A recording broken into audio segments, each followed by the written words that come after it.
Good afternoon, everyone. Today we will discuss NCERT of gravitation. I am starting with the solved examples first. Page number 185 पे example 8.1 है, right? And this deals with the same concept जो हम Kepler's law में बहुत बार पढ़ा हम लोगों ने.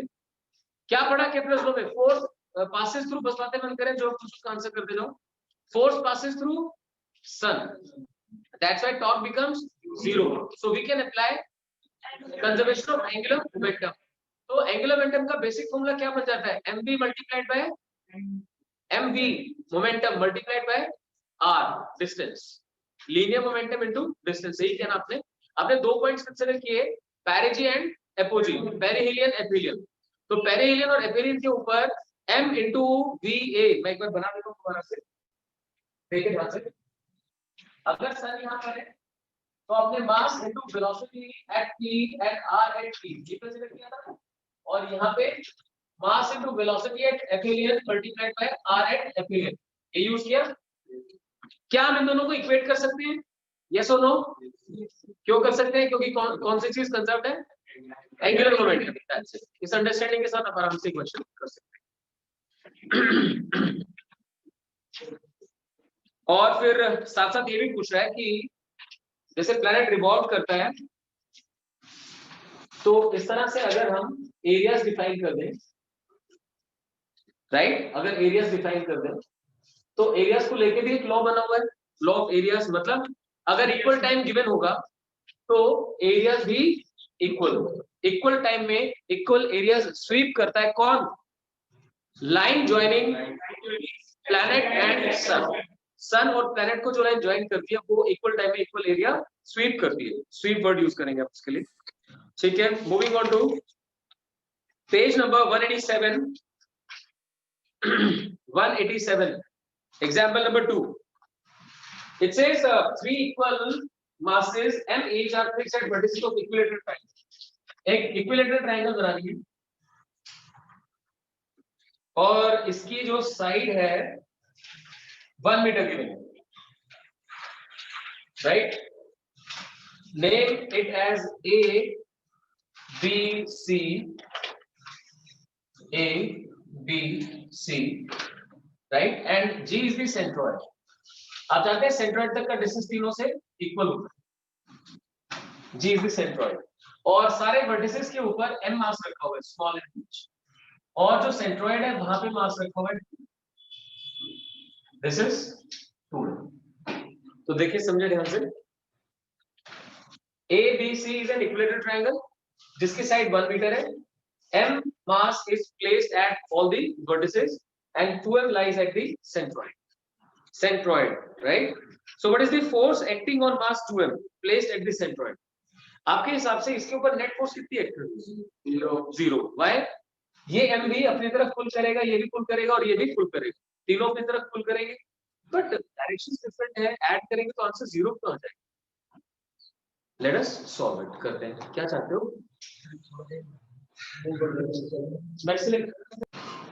चलिए come back. The question was side 1 metre है, ये सेंट्रोइड है, m मास वर्टिसेस पे रखा हुआ है, 2m के ऊपर नेट फोर्स कितनी एक्ट करेगी? मेरे साथ साथ बताइए. नो डाउट आंसर 0 आएगा, बट किस तरीके से एग्जाम में उसे एक्सप्लेन करना है वो अंडरस्टैंड करना है. इस मास की वजह से let the force is F1, let the force be F1. B की वजह से let the force B F2 और C की वजह से let the force B F2. ये बना F1, F2 एंड F3. देखते जाएं और लिखते जाएं. A की वजह से G के ऊपर जो मास है वहां फोर्स F1, B की वजह से F2 और C की वजह से F3. F1, F2, F3 आ गया, राइट. अब लिखिए जरा, क्या इन तीनों की मैग्नीट्यूड सेम होगी? फोर्स की मैग्नीट्यूड अब किस फॉर्मूले से निकाल रहे हैं? G m1 m2 upon r².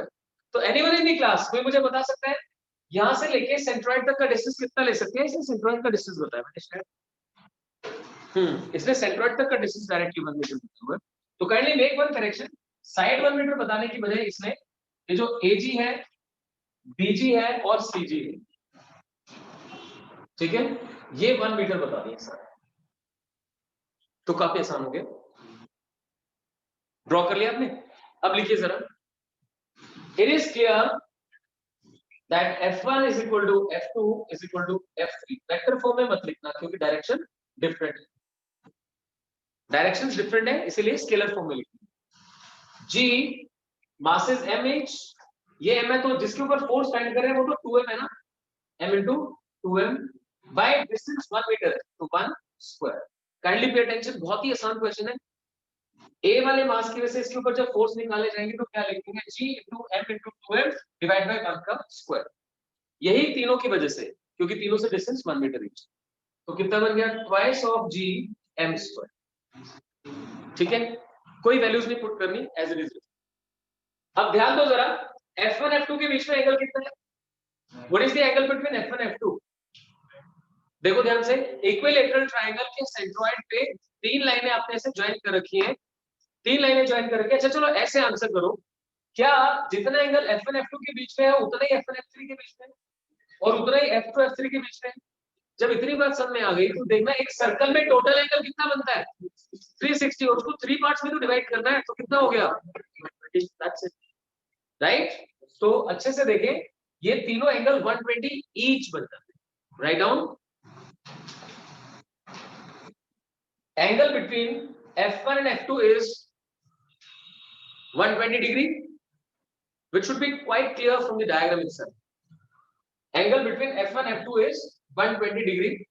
अभी 120 आगे इसका रिजल्टेंट निकाला, किसी को याद है अगर दो वेक्टर्स की मैग्नीट्यूड सेम हो और उनके बीच में एंगल 120 हो तो रिजल्टेंट की मैग्नीट्यूड कितनी आती है, सेम आ जाती है। ये मैंने स्पेसिफिकली आपको लर्न करने के लिए कहा था। याद दिलवाता हूं फिर से, देखिए, under root of a square plus b square plus 2ab cos theta. क्यों Parikshit, under root a square plus b square plus 2ab cos theta. अगर थीटा को 120 कर दूं, cos 120 कितना होता है, -1/2, राइट। अब a और b इक्वल है तो under root a square plus a square minus 2a square into cos 120, वो लेके सॉल्व करना, मतलब प्लस। तो लिखते जाए मेरे साथ, रिजल्टेंट ऑफ F1 F2 भी F डैश, मतलब मैं F डैश को F1 और F2 का रिजल्टेंट कंसीडर करूंगा। Kindly keep writing along with, magnitude same show कर दी, F1 F2 के बीच में एंगल 120 शो कर दिया, फिर F1 F2 के रिजल्टेंट को F डैश लिख रहा हूं। F डैश की मैग्नीट्यूड निकालते हैं, देखिए जरा, under root of a square यानी F1 square plus b square plus twice of F1 F2 cos of 120। Keep writing, don't just look at the board, साथ में कंप्लीट करना है आपको ये। अब F1 F2 तो इक्वल है, so what we can do is, देखिए, under root of 2 F1 square minus 2 F1 square into 1/2 लिख सकता हूं। cos 120 इज -1/2, माइनस इधर आ गया और 1/2, ये 2F1 स्क्वायर बन गया, ये भी F1 square plus F1 square 2F1 square. Clear है? अब देखिए जरा ध्यान से, 2 से 2 कैंसिल आउट हो गया, 2F1 square minus F1 square is F1 square, उसका अंडर रूट क्या आ गया, F1।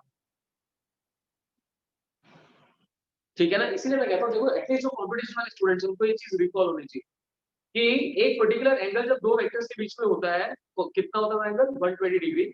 बट एक कंडीशन और भी है, दोनों वेक्टर्स की मैग्नीट्यूड सेम होनी चाहिए, तो रिजल्टेंट की मैग्नीट्यूड भी वापस उतनी ही आ जाती है। So that was to be applied. F1 F2 का रिजल्टेंट एग्जैक्टली X3 के इक्वल एंड ऑपोजिट। ऑपोजिट क्यों बोल रहा हूं मैं, दो दो वेक्टर्स अगर इक्वल है, देखना ध्यान से, अगर दो वेक्टर्स इक्वल है उनका रिजल्टेंट फाइंड करेंगे तो एग्जैक्टली मिड में नहीं आएगा। सो दैट इज व्हाई इन दोनों का जो रिजल्टेंट है एग्जैक्टली मिड में आएगा, and that will be directed opposite to X3। तो आप मेंशन करें F dash is equal and opposite to F3. F dash is equal and opposite to F3. Hence, resultant force becomes 0. Hence, resultant force becomes 0. ठीक है, clear है सबको? अच्छा, ये जो हमने सॉल्व किया इसमें कौन सा प्रिंसिपल यूज हुआ है? प्रिंसिपल यूज्ड इज, लिखे जरा, स्टार मार्क करके, principle used is principle of superposition, principle of superposition. Superposition का मतलब क्या है यहाँ पे? Principle of superposition, right? अब समझो ध्यान से सुपरपोजिशन प्रिंसिपल का मतलब क्या है। जैसे क्लास में ये इतने सारे बच्चे आके बैठे हैं, मैं खड़ा हूं, एक आया, उसने मेरे ऊपर कुछ फोर्स लगाई, मैंने उसके ऊपर फोर्स लगाई। सेकंड आया, मैंने उसके ऊपर फोर्स लगाई, उसने मेरे ऊपर फिर से फोर्स लगाई, लेकिन मेरे ऊपर नेट फोर्स चेंज हुई क्योंकि अब दो लोगों की फोर्स लग रही है। मेरे ऊपर नेट फोर्स तो चेंज हो गई, लेकिन इंडिविजुअल फोर्स चेंज। अब मान लो क्लास में 10 स्टूडेंट्स बैठे हुए, 10 स्टूडेंट बैठे हुए, हर कोई मेरे ऊपर फोर्स लगा रहा है, F1 F2 F3 up to F10। आप नेट फोर्स निकालने के लिए उन सबको वेक्टर फॉर्म में ऐड करेंगे, दैट्स ओके, बट इंडिविजुअल की फोर्स किसी दूसरे के आने से इफेक्ट नहीं होती। इसको लेके डिफाइन किया जाता है प्रिंसिपल ऑफ सुपरपोजिशन। लिखा था हमने कि नहीं लिखा था? नहीं, अभी लिखवा देता हूँ, लिखो साथ में, प्रिंसिपल ऑफ सुपरपोजिशन। ये एग्जाम में आ जाता है तो थोड़ा ध्यान से करना। प्रिंसिपल ऑफ सुपरपोजिशन, याद रहे इसमें PLE आता है, रूल वाला principle, PLE, principle of superposition. Mention करना शुरू करें। According to it, comma, resultant force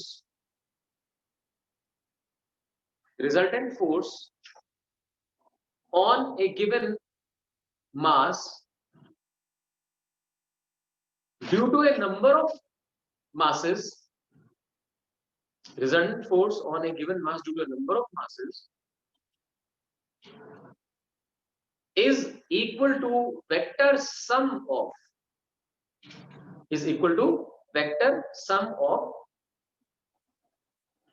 forces due to individual masses. Vector sum of forces due to individual masses.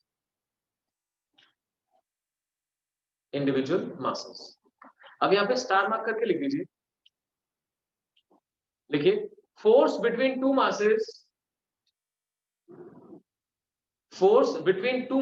remains unaffected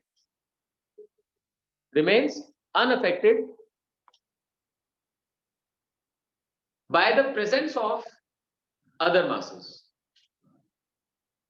Force between two masses remains unaffected by the presence of other masses. ठीक है, दो masses के बीच की force बाकी सारे masses की presence से बिल्कुल अफेक्ट नहीं होती, लेकिन अगर आप रिजल्टेंट फोर्स फाइंड करना चाहेंगे तो that becomes vector sum of all the individual forces, right? लिख दें उसे, लिखो, कंसीडर n masses m1,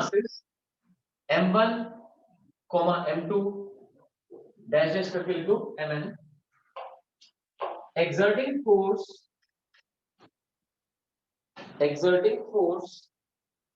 मतलब m1 m2 so on mn, exerting force on a mass m। इसके लिए डायग्राम बना लीजिए। जैसे m यहाँ पे रखा हुआ है, इधर m1 है, m1 कैसी फोर्स लगाएगा? अट्रैक्टिव। आप ही लिख लीजिए एक बार, n masses है m1 m2 mn, they exert force on mass m, exert force on mass m। फिर ये बना दीजिए, this mass is m, यहाँ पे m1 exert force f1, this is m2, it exerts force f2, so on the number of masses such that इधर आपकी तरफ last force define करेंगे towards mn, this is mn। तो understand करें और draw करें। एक मास m है जिसके ऊपर m1 m2 up to mn सारे के सारे फोर्सेस लगा, these forces भी f1 f2 up to fn, then the resultant force is vector sum of all these forces। ये है प्रिंसिपल ऑफ सुपरपोजिशन। तो लिख दीजिए, resultant force F is equal to F1 plus F2 up to F2, that is summation of F1, I goes from 1 to F1 किसकी force है? M1 की, F2 M2 की वजह से, Fn nth मास की वजह से। आपने उठा के सबको ऐड करना है तो I goes from 1 to n. आता है आपको कैसे लिखते हैं? I की वैल्यू 1 पुट करोगे तो F1 आ जाएगा, फिर प्लस साइन 2 पुट करोगे, एक एक इंक्रीज करते जाओगे, इसे लूपिंग कहा जाता है एक्चुअली। सो I को 1 पुट किया तो F1 प्लस इसकी वजह से फिर F2 plus F3 up to Fn। ये ऊपर जो लिखा होता है लास्ट नंबर होता है। ठीक है, ये था सिंपलेस्ट पॉसिबल वे में प्रिंसिपल ऑफ सुपरपोजिशन। लेकिन आपको ना सिर्फ इस पार्ट में उलझना नहीं है, जो अभी आपने क्वेश्चन किया था that was based upon principle of superposition. Whenever you want to find force on one mass due to two or more masses, दो या ज्यादा masses जब भी involved होंगे, तो in that case the principle of superposition gives you the answer. Clear? ठीक है, अब इसके बी पार्ट में पूछता है what is the force if the mass at the vertex A is doubled? अगर बाय चांस जो पिछला क्वेश्चन हमने किया उस क्वेश्चन के अंदर यहां पे रखा हुआ मास 2m कर दिया, पहले क्या कंसीडर किया, ये भी m और यहां पे रखा हुआ मास भी 2m। अब a के ऊपर रखे मास को m से बढ़ा के कितना कर दिया गया, 2m कर दिया। अब फोर्स में क्या चाहिए, so what we can do is, हम ऐसा सोच सकते हैं 2m is m plus m, ध्यान देना जरा, 2m can be written as m plus m, उसमें से एक m को तो इन सबके साथ इन्वॉल्व करूं, यानी यहां की जो फोर्स है उसका आधा अगर कंसीडर करूं तो that this and this give a vector sum of 0। अभी हमने सॉल्व किया था, यानी यहां पर एक स्मॉल एम मास कंसीडर करके जो फोर्स बनती है that should come out to be the answer. लिखो जरा, लिखिए।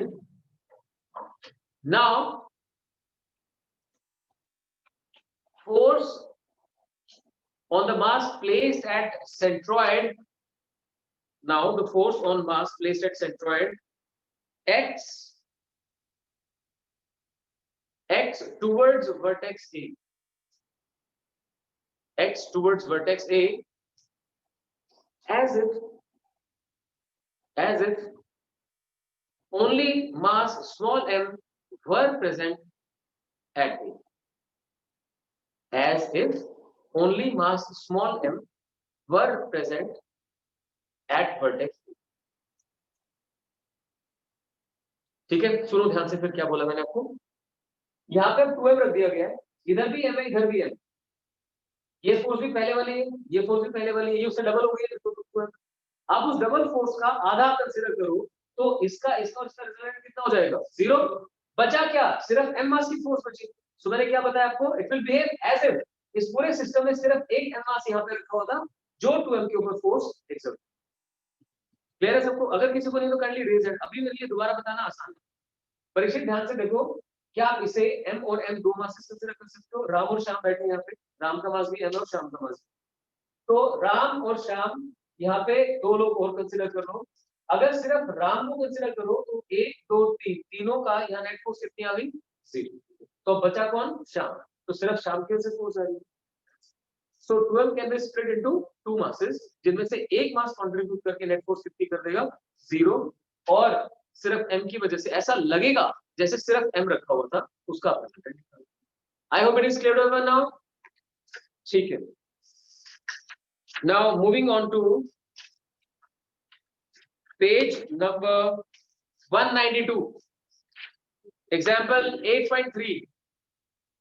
example 8.3 मैं आपको एक चीज क्लियर करता हूँ, एग्जाम में बच्चों को जो न्यूमेरिकल्स टफ लगते हैं ना वो मोस्टली ये सोल्व्ड न्यूमेरिकल्स होते हैं।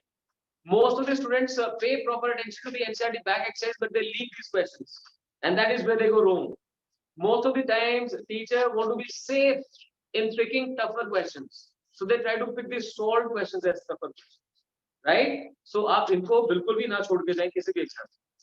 देखिए हम ये कहता है find the potential energy of a system of 4 particles placed at the vertices of a square of side L, also obtain the potential at the center of the square। तो कर लेते हैं फटाफट। ये कहता है कि एक स्क्वायर बनाइए अपनी कॉपी में, एक स्क्वायर ड्रॉ कीजिए,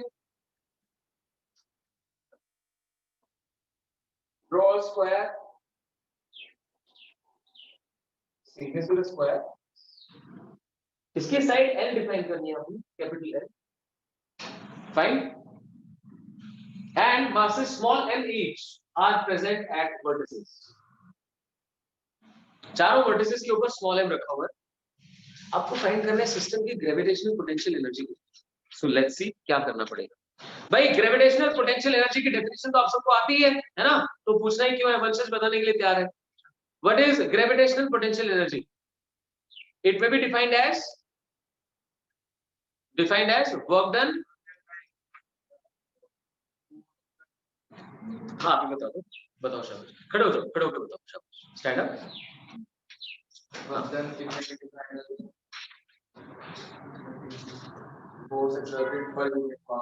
बिल्कुल गलत है, आप खड़े रहेंगे बाकी क्लास में, ठीक है। ध्यान से सुनिए, ग्रेविटेशनल पोटेंशियल एनर्जी कैसे डिफाइन की जाती है, इसमें और कोई बता सकता है क्लास के अंदर? एनीवन? एनीवन? देखो अब मैं कंट्रोल लूज कर दूंगा, पारा ही हो जाए। कल भी याद करवाया था, है ना, इतने निकम्मे मत बनो, पढ़ के हो जरा, तुम समझ सकते हो कि इस समय कितना गुस्सा चल रहा है। और मैं रेप्टे भी लगा देता हूँ लड़कों के स्पेशल। तो एक तो जब मैं तो पीछे बात मत किया करो, फर्स्ट बेंच वाले यूजली बात करते हैं, कम आउट ऑफ दैट, आपसे होती है तो अलग बैठे। नंबर 1। नंबर 2, जो टॉपिक पूछ रहा हूँ कम से कम 4 बार क्लास में पढ़ा चुका हूँ, तो आज तो क्लास आगे नहीं बढ़ेगी इसकी। खड़ा हो भाई, डिफाइन ग्रेविटेशनल पोटेंशियल। खड़ा हो भाई फटाफट।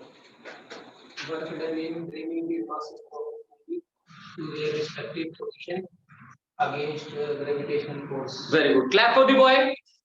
Clap for the boy. Very good. So gravitational potential energy may be defined as, किसके लिए डिफाइन करते हैं? सिस्टम ऑफ मासेस के लिए। आप लोग थोड़ा ऐसे खड़े हो जाओ कि पीछे वालों का व्यू ना रुके, है ना, कहीं ऐसी जगह चले जाओ जहां से पीछे वालों को परेशानी हो। I'll give you another chance. I'll ask something else. अगर बता दोगे तो फिर से बैठने का मौका, जाओ पीछे साइड में। So gravitational potential energy of a system of masses may be defined as amount of work done in bringing these masses from infinity to their respective positions। और ये सबको बोल रहा हूं मैं। अब आप ये मान लो कि हर रोज इस तरह से क्वेश्चनिंग की जाएगी, आप नहीं सुनाएंगे तो you'll have to stand at the back। Simple. किसी को नहीं आना है, most welcome, you can leave it right now. और जिसको आना है घर से पढ़ के आओ। रोज की रोज मैं ऐसे गुस्सा पी नहीं पाऊंगा भाई, बहुत मुश्किल। आगे समझे बात? आगे बच्चे समझे? तो जितना तुम आराम से देख रहे हो उतना ही फिर परेशानी क्रिएट होगी। सो सबको ये क्लियर होगा कि ग्रेविटेशनल पोटेंशियल में भी defined as mode of work done in bringing these masses from infinity to their respective positions. तो इतने से समझ लो, इस गुस्से से समझ लो कि जितना काम तुमने किया है वो सारा टिप्स पे चाहिए मुझे, मैं मजाक में नहीं पढ़ाता। अब देखिए ध्यान से, A B C and D, side कितनी है? एल, ये भी एल। तो बताए जरा ए से लेके सी तक का डिस्टेंस कितना हो जाएगा? एक स्क्वायर जिसकी साइड एल होती है उसके डायगोनल की लेंथ कितनी होती है? √2l। शाबाश। So it becomes √2 times L. ऐसे ही बी और डी के बीच का डिस्टेंस √2 टाइम्स एल हो जाएगा। अब सुनना ध्यान से, हमें सभी मासेस के आने का वर्क निकालना है। आप सोचो इस क्लासरूम में कोई भी प्रेजेंट नहीं है, कोई भी प्रेजेंट नहीं है तो मतलब कोई ग्रेविटेशनल फील्ड भी नहीं है, अर्थ की ग्रेविटेशनल फील्ड को आप कंसीडर नहीं करेंगे। तो क्लास में सिर्फ 4 बच्चों को कंसीडर करना, उनमें से अभी कोई नहीं आया तो कोई ग्रेविटेशनल फील्ड नहीं। तो अगर ग्रेविटेशनल फील्ड नहीं है तो क्या पहले मास को लाने में कुछ वर्क करना पड़ेगा? यस और no?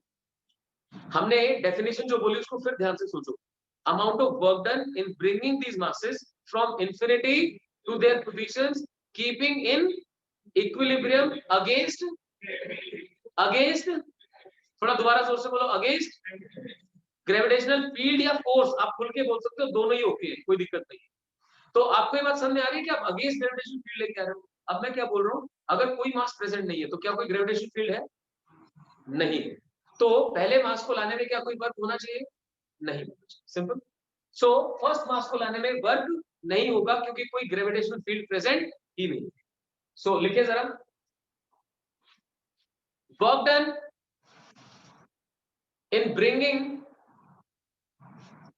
First mass at position A. Work done in bringing first mass at position A. So that becomes W1, that is equal to 0. साथ में रीजन लिखेंगे, as no gravitational field is present, as no gravitational field is present.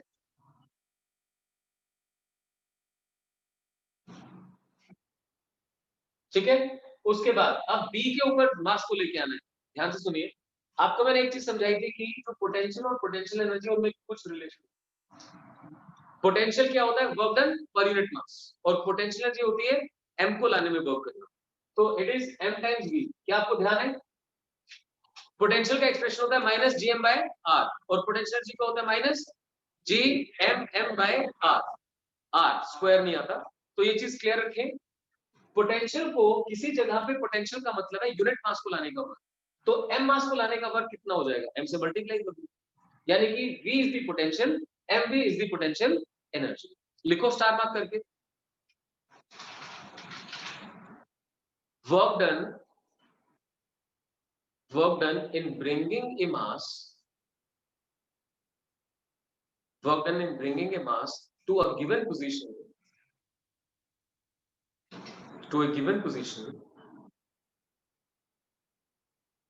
is equal to m into v, equal to m into v, where, अब next line में आ जाइए, where v is gravitational potential at that point. Sit down. Where v is gravitational potential at that point. तो now carry this thing in mind, v क्या था, work done per unit mass, और मैं m mass को लाने का work निकाल रहा हूं, तो क्या बन जाएगा m into v। That's it, fine. तो अभी ये चीज हम यहाँ पे सभी के लिए अप्लाई करेंगे। इसका वर्क डन 0, लेकिन इसको लाना तो अब ये तो प्रेजेंट है ना, तो इसकी वजह से तो यहाँ पोटेंशियल डिफाइन होगा। इसका यहाँ पर पोटेंशियल मल्टीप्लाइड बाय ये वाला मास, इसको लाने का वर्क हो गया। फिर हमें थर्ड वाले को लेके आना है। थर्ड वाले को लाने गए तो दोनों प्रेजेंट थे, दोनों प्रेजेंट थे। इसका भी पोटेंशियल प्लस इसका भी potential, total potential into mass, ऐसे ही फोर्स वाले। क्या कॉन्सेप्ट क्लियर हो गया आपको? Now get going, don't wait for me कि मुझे ही करवाना है सब कुछ। इतना मैथ्स तुम्हें आता है कि तुम कर पाओ। शुरू करो, लिखिए work done in bringing the mass at B, work done in bringing mass at B, B position पर m मास को लाने का वर्क। लिख दीजिए W2 is equal to m into VB, m into VB, इसका मतलब है b पॉइंट पे जो potential, so that's equal to m into potential का एक्सप्रेशन क्या होता है, minus G M by R. R फिर से स्क्वायर बोल रहा है कोई, minus G M by R. तो देखिए ध्यान से, यहां से यहां तक का डिस्टेंस l, तो बाय l करो, that becomes equal to minus of G M square by l। I hope clear हो रहा है। ये सेकंड मास को लाने का वर्क हो गया W2। अब लिखिए work done in bringing third mass at position C, work done in bringing third mass at position C, so that is W3, W3 becomes equal to m into VC। खुद से लिख के बताओ फटाफट, आप लोग भी खुद से लिखेंगे। C पॉइंट के ऊपर A वाले मास का पोटेंशियल प्लस B वाले मास का पोटेंशियल, लिखो शाबाश। It is equal to m into potential का एक्सप्रेशन आप सबको आता है, minus of G M by R होता है। देखो ध्यान से आर कितना है, लिखते जाओ बस, लिखते जाओ, अपनी बताओ शाबाश। ए से लेके सी तक का डिस्टेंस कितना है, ए से सी तक का डिस्टेंस, सिर्फ डिस्टेंस √2 है, तो उसका ध्यान रख के लिखना। लिखिए m into minus of G M by, पहले आप एक ही वजह से लिख रहे हैं, minus of G M by √2l, so this was to be taken care. Now due to b minus of G M by l, square नहीं आता भाई, m बाहर निकाल चुका हूं, m बाहर है तो पोटेंशियल लिख रहे हो, सिर्फ पोटेंशियल का फॉर्मूला क्या होता है, minus of G M by R. So minus of G M by √2l किसकी वजह से, a की वजह से, minus of G M by l किसकी वजह से, b की वजह से। सो इसे ओपन अप कर दो, that's equal to minus of G m square upon √2l and minus of G m square upon l। आप शायद ये बोल रहे थे ना, ठीक है, थर्ड हो गया। अब फोर्थ के लिए लेकिन शाबाश, work done in bringing fourth mass at position D, work done in bringing fourth mass at position D, W4 m into VD। करो, कंप्लीट करो फटाफट, लिखिए शाबाश।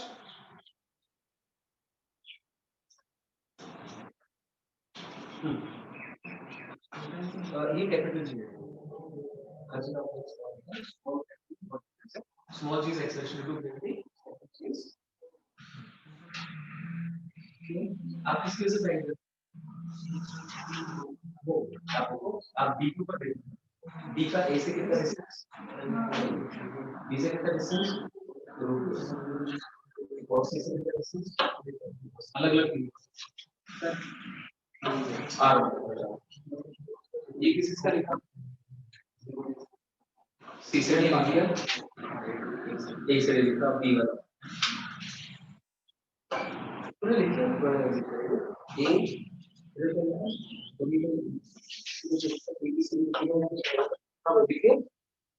लिख शाबाश थोड़ा तगड़ा हो वैसे क्या बोलिए मैं तो बोलिए आगे सुनना मैं किसको देखिए जरा W4 करेंगे तो M into VD so that becomes equal to M into VD का मतलब है D पॉइंट पे पोटेंशियल निकालना है तो D पॉइंट पे A की वजह से पोटेंशियल निकालेंगे तो डिस्टेंस L कंसीडर करेंगे that is minus of GM by L और B से कंसीडर करेंगे तो √2L minus of GM by √2L right और उसके बाद C से कंसीडर करेंगे तो minus of GM by L हो गया दैट्स इट अब बताओ ये लिखने में कितनी परेशानी थी होनी भी नहीं चाहिए थी शाबाश तो A से डिस्टेंस देखा L B से डिस्टेंस देखा √2L C से डिस्टेंस देखा L बस दैट इज इट बात हर जगह सेम है इसे ओपन कर दीजिए so W4 becomes equal to minus G M square by L फिर आगे minus of G M square by √2L फिर आगे minus G M square by L हो गया अब आप क्या कर चुके हैं फर्स्ट सेकंड थर्ड तीनों मासेस को first second third and fourth चारों मासेस को लाने का वर्क निकाल चुके हैं अलग अलग आपको क्या फाइंड करना है टोटल वर्क डन क्यों वेल्थ ने क्या डेफिनेशन बताई थी total work done in bringing so W1 W2 W3 W4 सबको ऐड कर दो फटाफट लिखो शाबाश total work done in bringing the masses total work done in bringing the masses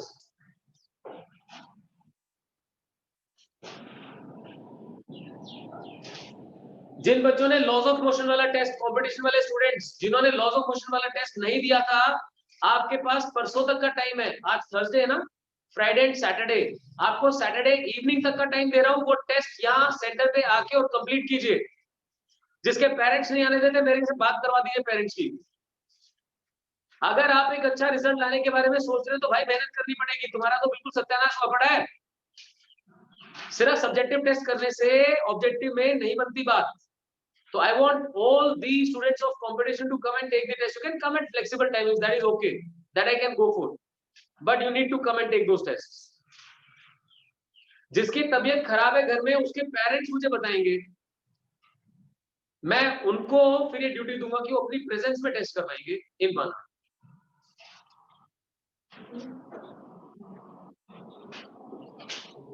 हाँ जी ऐड किया आपने देखिए जरा जब ऐड करेंगे तो फर्स्ट वाले से minus m square upon l मिला था अब ये देखो ये टर्म कितनी बार आई है 1 2 3 एंड 4 यानी कि टोटल वर्क डन जब फाइंड करने जाऊंगा तो this will be minus of 4 times g m square upon l agree और जो दूसरी टर्म है वो √12 वाली है ये कितनी बार आई है 1 and 2 so minus of 2 times g m square upon √2l इसमें से कॉमन क्या आ रहा है देखना माइनस साइन कॉमन इधर से आप चाहो तो 2 कॉमन निकाल सकते हो और gm स्क्वायर बाय l इधर क्या बचा 2 minus 1 by √2 this gets the answer further solve करना चाहे तो आपकी मर्जी है मैंने आपको बताया 1 बाय √2 बताएगा वो कितना होता है 0.707 very good so 1 by √2 is 0.707 2 minus 0.707 solve करो आंसर आ गया आपके पास सॉरी हां ये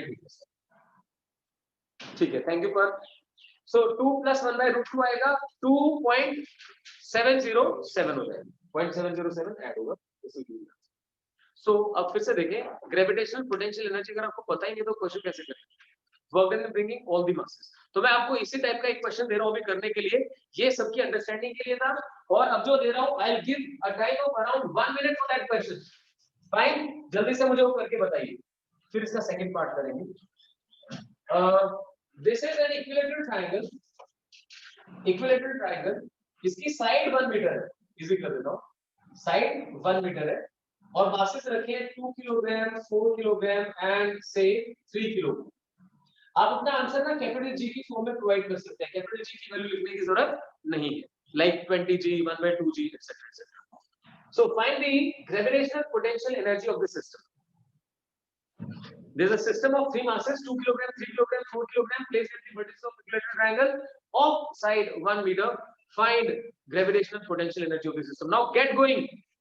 फटाफट करें, अभी जो क्वेश्चन किया था एग्जैक्टली सेम था ना, to find gravitational potential energy. करे शाबाश, कोई भी खाली नहीं बैठा हुआ दिखाई देगा। था कि जब ग्रेविटेशनल पोटेंशियल एनर्जी की बात करते हैं तो हमें वर्क डन फाइंड करना होता है। जितने भी मासेस होंगे उन सभी मासेस को इंफिनिटी से यहां तक लाने का वर्क निकालना है। ये अच्छे से क्लियर किया कि जब फर्स्ट मास को लेके आएंगे तो वर्क डन कितना आएगा, 0, क्योंकि कोई ग्रेविटेशन फील्ड थी नहीं। So that is what we need to use here. Work done in bringing first mass is 0, work done in bringing second mass, आप नेमिंग कर लो यहां पे, जैसे ए बी सी। अगर किसी ने बाई चांस 2 को फर्स्ट मास कंसीडर किया, किसी ने 3 को किया, किसी ने 4 को किया, तो क्या आंसर चेंज होगा? नहीं, तो भी कोई फर्क नहीं पड़ेगा। ठीक है, मैं इसे ये कंसीडर कर लेता हूं, इसको लाने का वक्त मैंने 0 लिख दिया, W2, यानी मैं लिखूं 3 into VB। थोड़ा तरीके से लिखोगे, सलीके से लिखोगे तो समझ में ज्यादा आएगा। आप 3 को लेके आए तो 3 into VB, यहां पर पोटेंशियल। चलिए सत्यार्थ, पोटेंशियल का फॉर्मूला बता फटाफट, क्या होता है? Minus GM by R। क्या तेरे को समझ में कि work done mass into potential होता है? बस तो फिर 3 into पोटेंशियल का फॉर्मूला है minus of GM by R। इससे पहले कौन सा मास आया है? 2, so minus G into 2 by R। R कितना प्रोवाइड किया? 1, तो देखो माइनस 6G। Got that? अब W3 थर्ड मास कौन सा है? 4 किलोग्राम। 4 से पहले 2 और 3 दोनों आ चुके हैं, राइट? पर आप हेल्प करोगे, अब आ जाएगा 4 into VC। तो 4 into VC लिखने जा रहा हूं भाई, इसकी वजह से बता 2 की वजह से कितना आ गया? Minus into 2 by 1। शाबाश। अब ऐसे 3 की वजह से minus of G into 3 by 1। That's it. Got it? आपको क्लियर हुआ सर? देखो, आपको सबसे पहले ये समझना है, प्रीवियस क्वेश्चन जब किया 2 बार एक्सप्लेन हुआ कि इसमें बात किस चीज की चल रही है। Work done is mass into potential, right? Total potential से निकालने के लिए टोटल वर्क डन निकालना होता है। सो देखते जाएं क्या होगा यहाँ पे। 2G एंड 3G कितना हो गया? माइनस 5G, 5 4 जा 20, माइनस 20G। एग्री? ये बन गया माइनस 20G और ये कितना? Minus 6G। So what should be the answer? Total work done minus 26 G। So that should be the answer, right? यही था आपका। बहुत बढ़िया, क्लियर? तो मैंने अपना मैसेज क्लियर कर दिया है। हंसी मजाक हो गया बहुत, पढ़ना है तो पढ़ो, नहीं तो ये हाथ जोड़े जयराम जी की। जिसको नहीं पढ़ना कल से आने की जरूरत नहीं है। बिल्कुल हंसी मजाक करता हूं मैं, टाइम पे करता हूं, लेकिन अब चीजें ना सिर के ऊपर से निकल गई है। बिल्कुल एक छोटी चीज पूछो तो ऐसे देखने लगते हैं मेरी तरफ, ये नहीं चलेगा यहाँ पे बिल्कुल भी। और जितने भी ऑनलाइन क्लास कर रहे हैं, मैं सबके घर फोन करूंगा, जिसके पेरेंट्स भेज सकते हैं, they must come in take the classes here. क्यों अपना बर्बादी कर रहे हो? तुम्हें जो लग रहा है कि घर बैठ के जो पढ़ रहे हैं, 2-3 बच्चे हैं पढ़ने वाले सिर्फ, बाकी सब मौज काट रहे हैं, उससे बाहर आ जाओ, नहीं तो आखिरी के 1 महीने 2 महीने नींद ना आने तक की हालत हो जाएगी तुम्हारी। जब स्कूल से एग्जाम की डेट शीट आएगी कि सर बता दो कैसे पास होना है। ऑनलाइन एग्जाम नहीं होंगे, स्कूल के एग्जाम स्कूल में बुलाकर ही होंगे, एटलीस्ट 9th to 12th के, and that would be a fun. So थोड़ा सा सेटल हो जाओ।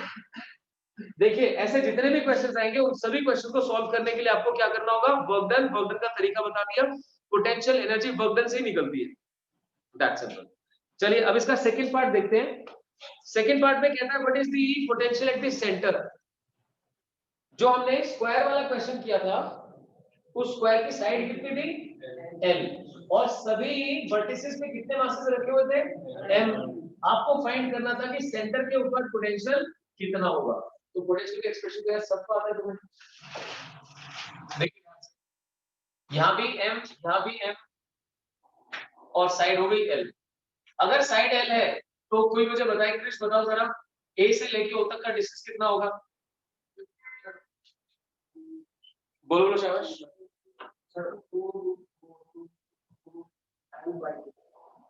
L बाय रूट टू, नहीं वो नहीं बोल रहे थे आप 2 रूट 2 बाय 2 बोल रहे थे, 2 से 2 कैंसिल, अंडर रूट 2 बोल रहे थे आप कॉपी पे सॉल्व करके मुझे बता सकते हैं।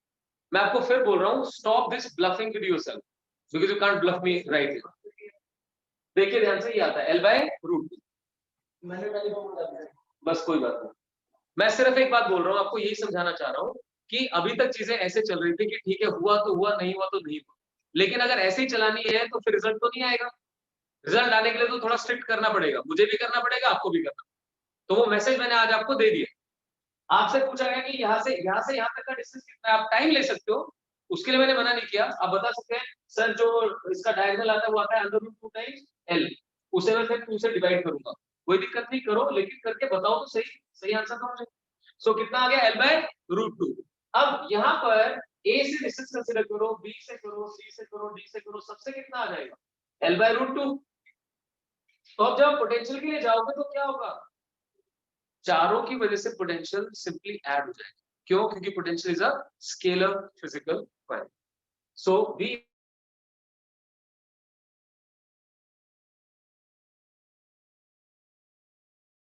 ध्यान से देखेंगे तो चारों मासेस सिमेट्रिकली रखेंगे, इसके लिए भी उतना डिस्टेंस है, इसके लिए भी, इसके लिए भी और इसके लिए।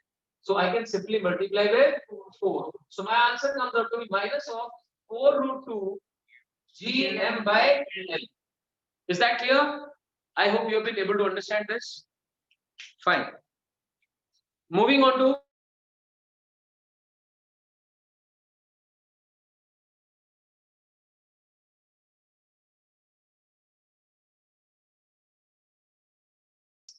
ये question previous year PMT question भी है, नीट का क्वेश्चन। तो देखिए ध्यान से, एग्जाम्पल 8.4, मैं आपको इसका जनरल कॉन्सेप्ट समझाता हूं क्योंकि अभी टाइम कम है, पूरा क्वेश्चन नहीं हो पाएगा, मैं कॉन्सेप्ट समझा देता हूं, घर से ट्राई कर। एक मास यहाँ पे शो कर दिया और दूसरा मास यहाँ, right? Suppose this is 4m and this is m. I am taking my own statement 4m m. इसकी रेडियस सपोज 2r है और इसकी रेडियस r।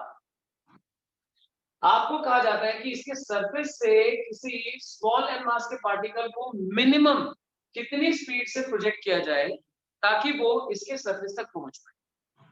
ठीक है, आप सुनते जाएं, जो मैं आपसे पूछूं बीच में आंसर करें। सुनिए ध्यान से, m 4m मास है, 2r रेडियस है, स्मॉल एम मास के पार्टिकल को यहाँ पे मिनिमम कितनी स्पीड से प्रोजेक्ट किया जाए कि वो यहाँ से इसके सरफेस तक पहुंच पाए, जबकि इसका मास कैपिटल एम और रेडियस r। तो फंडा समझिए, अगर कोई ऐसी पोजीशन बन जाए, नहीं escape velocity is not needed, Vrinda ध्यान से सुनो, एस्केप का मतलब होता है कि ग्रेविटेशनल फील्ड रीजन से बाहर निकाल। यहाँ पे तो जो भी मूवमेंट होनी है ग्रेविटेशनल फील्ड रीजन के अंदर ही होगी। एक बार फिर से समझना, अगर यहाँ से मतलब चलो मैं ऐसे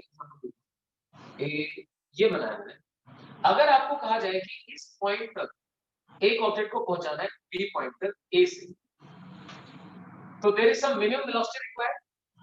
कारण अगर ए के सामने का पॉइंट होगा तो वो यहाँ से छोड़ दो, अपने आप ही आ जाएगा। सुनना पूरी बात ध्यान से, अगर आप यहाँ से रिलीज कर दो और ये फ्रिक्शनलेस हो तो अपने आप यहाँ तक तो पहुंच जाएगा सी तक, इतनी ही वेलोसिटी देंगे ना कि ये हाइट भी कवर कर ले। ऐसे यहाँ ध्यान दो, क्या दो मास पार्टिकल्स के बीच में एक ऐसी पोजीशन डिफाइन की जा सकती है जहां पे इंटेंसिटी जीरो होती है, नल पॉइंट होता है ना, नल पॉइंट मान लो यहाँ है, दिस इज एन। अब सुनना ध्यान से, नल पॉइंट से इधर इसके मास का इफेक्ट ज्यादा है और नल पॉइंट से इधर इसके मास का इफेक्ट ज्यादा है। आप सोचो अगर ये मास पार्टिकल इसको क्रॉस कर गया तो क्या ये अपने आप नहीं खींच लेगा? आई वाज समझे? So this is the concept. Once again सुनिए, gravitational force is attractive in nature. आपको इस मास पार्टिकल को सिर्फ नल पॉइंट क्रॉस करवाना है किसी तरीके से। अगर नल पॉइंट क्रॉस हो गया तो ये मास इसे अपने आप आगे खींच ले, पुल कर। Hope it is clear. So आप इस क्वेश्चन में क्या करेंगे, सबसे पहले क्या फाइंड करेंगे, null point. Null point find करना आता है, कहां से डिस्टेंस कंसीडर करना पड़ेगा, सेंटर से। मान लीजिए दिस डिस्टेंस इज x, तो ये कितना बन जाएगा, देखो centre to centre distance given होगा आपको, मान लीजिए वो 6r 8r जो भी गिवन है, सपोज 6r गिवन है, तो ये 6r है और यहाँ पे x कंसीडर किया तो this become 6r minus x। I hope आपको फॉर्मूला आता है gm by r square, gm by distance square, वो पुट करके आप x की वैल्यू फाइंड करेंगे। फर्स्ट स्टेप हो जाएगा, x की वैल्यू आ जाएगी। उसके बाद ध्यान से सुनो, स्पीड की बात हो रही है, ग्रेविटेशनल फोर्स की बात हो रही है। आपने जितने भी क्वेश्चंस किए उसमें फोर्स के अलावा कौन सा कॉन्सेप्ट यूज किया? जितने भी क्वेश्चंस किए आपने मेरे साथ ग्रेविटेशन की डेरिवेशंस करी, उन सब में फोर्स के अलावा कौन सा कॉन्सेप्ट यूज करते थे? एनर्जी का। अब अपने दिमाग में एक चीज डालो, देखो मोस्टली क्वेश्चंस में या तो फोर्स यूज होती है, या कंजर्वेशन ऑफ मोमेंटम यूज होता है, या फिर एनर्जी कंजर्वेशन। ये बात समझ सकते हो? मतलब I sincerely want all of you to understand that maximum number of good questions would be solved using these things. Conservation of momentum, conservation of energy and force का कॉन्सेप्ट। तो हमने force का कॉन्सेप्ट तो लगा दिया, intensity force से आती है। अब कौन सा लगाना है? एनर्जी। हम कौन सी फोर्स कंसीडर कर रहे हैं? Gravitational. Is that a conservative force? Can be apply conservation of mechanical energy. अब मैकेनिकल एनर्जी कौन से पॉइंट के बीच में लगानी है? इसे मान लीजिए मैं ए बोलता हूं और इसे बोल देता हूं एन। अगर हम बात ये तो कर रहे हैं ए से एन बस पहुंचा दो, वेलोसिटी भी नहीं चाहिए हमें तो। यानी कि यहाँ पे आप वेलोसिटी को कितना कंसीडर कर सकते हो? जीरो। यहाँ पे वेलोसिटी को जीरो कंसीडर करके बस यहाँ से यहाँ पहुंचा दो किसी तरीके से, आगे से अपना भाग जाना। तो क्वेश्चन एक्चुअली यहाँ से यहाँ के बीच में सॉल्व होगा, क्वेश्चन ए से एन के बीच में। सो सेकंड पॉइंट जो आपको यूज करना है, apply energy conservation between A and N. वो एनर्जी कंजर्वेशन क्या होगी? यहाँ की काइनेटिक एनर्जी प्लस यहाँ की पोटेंशियल एनर्जी। काइनेटिक एनर्जी तो आसान है, सब लिख देंगे, half M B square. What about potential energy? वहां थोड़ा सा ध्यान देना, आता आपको है लेकिन थोड़ा ध्यान देना। लेट अस सी। प्रीति आप मुझे बताओ, ये वाला जो स्फीयर है, राइट, जिसका मास 4m है, उसकी वजह से यहाँ पे रखे हुए m मास की पोटेंशियल एनर्जी कितनी है? बोल के बता शाबाश। Minus of g 4m m upon 2r। Very good, excellent. आ रही है समझ में बात? सो पोटेंशियल एनर्जी का एक्सप्रेशन क्या होता है? Minus of g m n f2 upon r होता है। सो सारा मास कैसे बिहेव करता है न्यूटन शेल थ्योरम? सेंटर पे।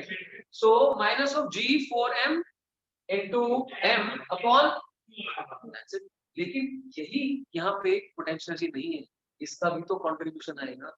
This is what students miss out. Clear हुआ? सो इसकी वजह से यहाँ पे इसका भी फाइंड करना पड़ेगा। पितांश आप बताएंगे मुझे, इसकी वजह से यहाँ पे पोटेंशियल एनर्जी कितनी है? Minus G M into small M upon 4। थोड़ा ध्यान से देखो, आपको पोटेंशियल एनर्जी किसकी फाइंड करनी थी? यहाँ पर रखे हुए मास की। किसकी वजह से? इसकी वजह से, right. So centre to centre distance देखना होता है। ये टोटल डिस्टेंस 6r की वजह, ये डिस्टेंस 2r है, तो कितना बचा? 4r। माइनस ऑफ g, इसका मास इनटू ये वाला मास अपॉन 4 है। ये बन गई यहाँ पर पोटेंशियल एनर्जी। इसी तरह से आपको यहाँ भी पोटेंशियल एनर्जी निकालनी है, तो इसके लिए इसके सेंटर से कितना डिस्टेंस आ जाएगा? वो x बताएं, जो भी वैल्यू x, सपोज करो x की वैल्यू 3.5 आ रहा है। x अगर 3.5 आ रहा है तो यहाँ से क्या यूज करोगे? 3.5। वो 6 में से 3.5 सेपरेट करेंगे तो कितना आएगा? 2.5। तो यहाँ से काउंट होगा 2.5। अब तो कर लोगे। फॉर्मूला पता है आपको पोटेंशियल एनर्जी का? Minus of G m1 m2 upon r। याद रखें, आप इन दोनों की पोटेंशियल एनर्जी नहीं निकाल रहे, आप स्मॉल m की पोटेंशियल एनर्जी निकाल रहे हैं इसकी और इसकी वजह से। तो यहाँ का तो मैंने बता दिया, यहाँ का आप खुद से करेंगे। So this is the concept of this particular question. That's why it's a very very good question. School exam में हम इस क्वेश्चन की पॉसिबिलिटी बहुत सिंपल मान के चलते हैं, क्योंकि ये मोस्ट ऑफ द बच्चों के लिए टफ क्वेश्चन है। आपके लिए तो नहीं है। अगर आपके लिए टफ है तो 2 बार करना घर जाके इसको। मैं आपको फिर एक चीज क्लियर कर देना चाहता हूँ। सी, हमारा इंस्टीट्यूट सिटी में इसलिए जाना जाता है कि यहाँ पे मेहनत होती है, सीधी सी बात है। हंसी मजाक अपनी जगह होता है, लेकिन मेहनत होती है। जो बच्चा मेहनत नहीं कर सकता वो यूजुअली मेरे पास नहीं आता, सबसे पहले ही नहीं आता। अगर आपको ये शिकायत है कि लॉकडाउन था हमें पता नहीं चला, तो आप अब भी जा सकते हैं, जो बच्चों की फीस देने की जरूरत नहीं है। लेकिन अगर आपको यहाँ रुकना है तो आज से अपनी बेल्ट टाइटन अप कर लो, हम बहुत ढंग से पढ़ते हैं। आ रही बात सुनने? सो ये टाइम मुझे आपको देना था, इसलिए ताकि आप ये बात समझ पाओ कि भाई सर आराम से भी करवाते हैं और थोड़ा टाइट भी रखते हैं। अब 3 महीने ज्यादा टाइट होकर पढ़ने का टाइम। सो आप जब यहाँ आते हैं, आप हंसोगे तो मैं आगे से हंस के आंसर करूंगा, ऐसा नहीं कि मैं खड़ूस हूँ, बट इट इज अबाउट कि हम सब्जेक्ट में कॉम्प्रोमाइज नहीं कर सकते। So make these things very clear. तो कल जब आप आएंगे तो एनसीईआरटी के जो बचे हुए क्वेश्चंस हैं अपनी तरफ से 100% ट्राई करके आइए। Saksham, is that clear to you? Fine. मुझे ढीला ढाला एटीट्यूड किसी का भी नहीं चाहिए, वेदर इट इज फिजिकली कि आप बहुत ही लो लैंग्वेज शो कर रहे हैं क्लास के अंदर, या फिर पढ़ाई से related. Stay active in the class, spread positive energy. Thank you very much. और जो मैंने टेस्ट के लिए बताया, जिन्होंने सब्जेक्टिव ऑब्जेक्टिव टेस्ट नहीं दिया है, कंपटीशन वालों ने they must take it pass. और